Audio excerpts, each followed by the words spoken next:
यह कहानी आईएएस के बेटे की है। वह कक्षा 12वीं में पढ़ता है और वह फेल हो जाता है। जब फेल हो जाता है तो वह सोचता है कि मैं आगे जीवन में कुछ नहीं कर सकता और बहुत निराश परेशान हो जाता है। जब आईएएस अपने बेटे को देखते हैं तो वे सोचते हैं कि अब इस समस्या से मैं कैसे निकालूं, और उन्हें जो भी तरीका उचित लगता है वो हर तरीके से उसे समझाने का प्रयास करते हैं कि बेटा, सफलता के लिए निरंतर प्रयास करना पड़ता है। मैंने भी अपने जीवन में किया था, तभी जाकर सफल हुआ हूँ।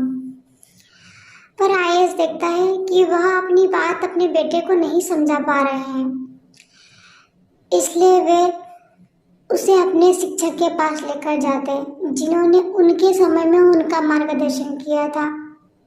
वह शिक्षक को जाकर सारी बात बताते हैं तो शिक्षक कहता है, ठीक है, तुम तुम्हारे बेटे को 8 दिन तक है ना मेरे पास छोड़ दो और 90 दिन आकर इसे ले जाना।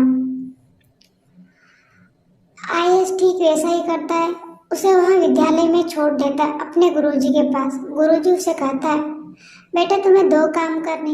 सुबह विद्यालय में जो फुटबॉल का मैच होता है ना, आपको उसे देखना है, और विद्यालय उस बंजर जमीन में ना बहुत चींटियों ने अपना घर बनाया हुआ है, तो तुम्हें है ना उन घरों को तोड़ना है और सुबह फुटबॉल मैच देखना। शाम के समय तुम पूरे घर को तोड़कर आ जाओ। और सुनो, यह काम है ना आपको 7 दिनों तक है ना लगातार करना है। 7 दिनों तक लगातार करना है और बिना सवाल है ना पूछे मुझसे करना है। ऐसा कहकर गुरुजी चले जाते हैं और बेटे पर निगरानी रखते हैं कि यह काम कर रहा है या नहीं कर रहा है। वो देखते हैं कि वह बराबर सुबह उठता, फुटबॉल मैच देखता और शाम के समय चींटियों का घर तोड़ने जाता। गुरुजी ने पहले ही कहा था कि आपको है ना चींटियों को नुकसान नहीं पहुंचाना है, आपको केवल घर तोड़ना है। वह पहले दिन गया, उसने घर तोड़ा और सुबह आकर उसने मैच देखा। फिर शाम को गया तो देखा कि चींटियों ने अपना घर फिर से बना लिया। फिर से वो गया, फिर से उसने घर तोड़ा, चींटियों ने फिर से बना लिया। फिर से वह गया, फिर से चींटियों ने घर बना लिया। इस तरीके से वो परेशान हो जाता है। इतनी सी चींटियाँ, क्या हिम्मत है इनकी, हारने का नाम नहीं ले रही। किस मिट्टी की बनी है, कितनी मेहनत कर सकती है, इतना दाना लाकर ये घर कैसे बना सकती है। एक रात में फिर पुनः वो घर वैसा का वैसा बना ले रही है। आराम करती है कि नहीं करती है, इस तरीके से सोचता है।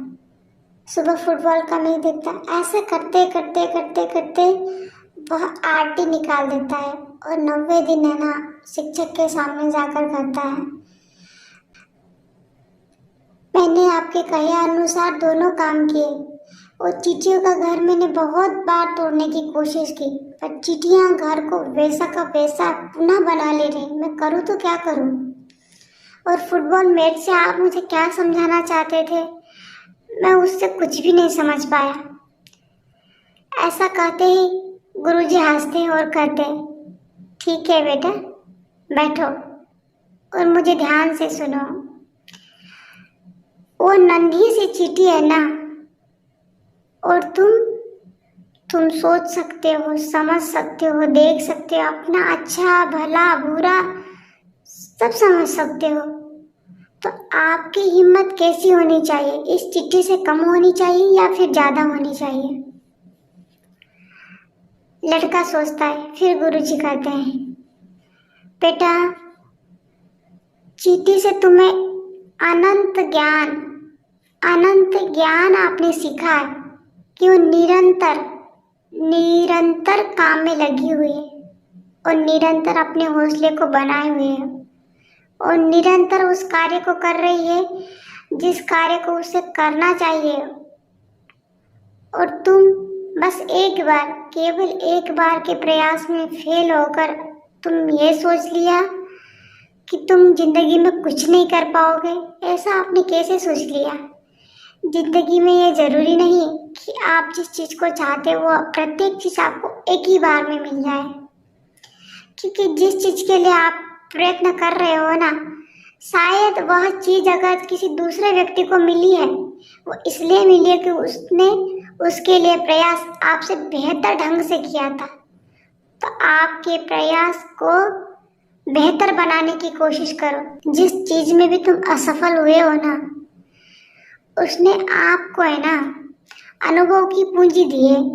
उस अनुभव की पूंजी से ना तुम सब कुछ कर सकते हो। एक ऐसा अनुभव जिसने तुम्हें वह सिखाया कि तुम किस तरीके से फेल हुए हो। उस अनुभव में खोजो कि क्या कमी तुमने रखी है, किस कमी के कारण तुम फेल हुए हो। बस उस कमी पर काम करो।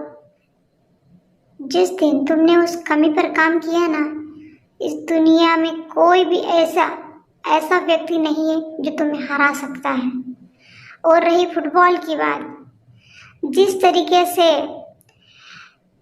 तरीके से इनाम जीतने के लिए खिलाड़ी फुटबॉल को मारते हैं ना, ठीक उसी तरीके से जिंदगी भी है बेटा।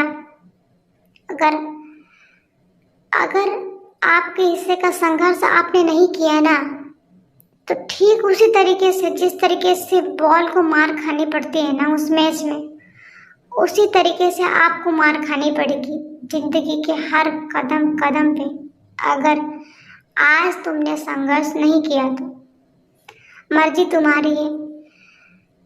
अपने हिस्से के आए संघर्ष को इतनी ईमानदारी से करो, इतनी ईमानदारी से कहो ना, इतनी ईमानदारी से करो ना कि आपको, किसी और को नहीं, आपको खुद को ये लगे कि मैंने ना अपना 100% इस चीज को दिया है। अगर फिर भी नहीं हो रहा है ना, तो परेशान नहीं हो। परेशान नहीं कि कुछ अच्छा तुम्हारे नसीब में लिखा होगा, ठीक है। पर अपने हिस्से का संघर्ष है ना करने का अधिकार है ना किसी को नहीं दो, किसी को भी नहीं। अपने काम पर है ना आपको इतना भरोसा होना चाहिए, इतना भरोसा होना चाहिए कि अगर मैं नहीं कर सका ना, तो इसे दूसरा और कोई भी व्यक्ति नहीं कर पाएगा।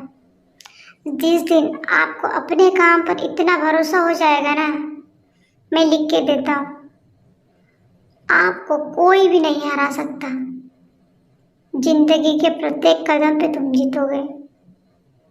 करके देखो, बाद में पुनः मेरे पास आना।